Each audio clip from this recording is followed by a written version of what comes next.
verse 32 یعنی من الذین فرقوا دینہم وکانوا شیعا. دیکھیں، انسان جب اختلافات کی دنیا میں جیتا ہے اور اس میں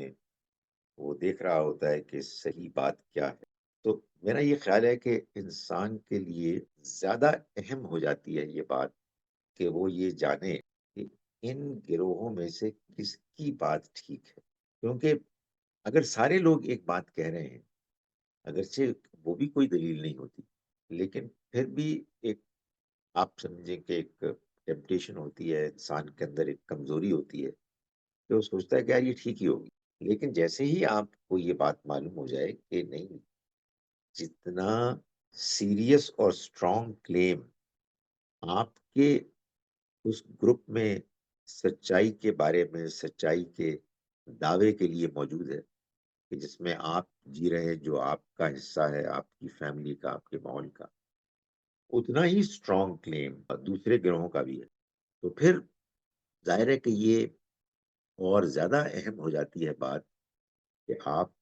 بہت الرٹ ہو جائیں اور دیانتداری سے جاننے کی کوشش کریں کہ ان میں سے کس کی بات کس معاملے میں صحیح ہے.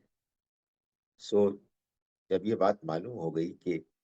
دین کے معاملے میں لوگوں نے تفرقے پیدا کر دیے، گروپس، فیکشن، سیکٹس پیدا کر دیے، تو اب انسان کو تو ظاہر ہے کہ ان سے کوئی دلچسپی نہیں ہونی چاہیے. یہ تو اٹیچمنٹ کے، وابستگی کے مختلف گروپس ہیں جس میں لوگوں کے کچھ فائدے بھی ہوتے ہیں. جو شخص ہدایت کو جاننا، کو پانا چاہتا ہے، ہدایت کا طالب ہے، وہ جتنا ممکن ہوگا سب کی بات سنے گا اور اس میں سے وہ بات جاننے کی کوشش کرے گا کہ جو اس کی عقل کو، اس کے ضمیر کو اپیل کرے. یہی صحیح بات ہے. اس میں جستجو جاری رہنی چاہیے اور یہ بات کسی گروہ بندی کے نتیجے میں واضح ہو جانی چاہیے کہ یہ تو، اس کی تو کوئی حیثیت ہی نہیں، اس کی کوئی اہمیت ہی نہیں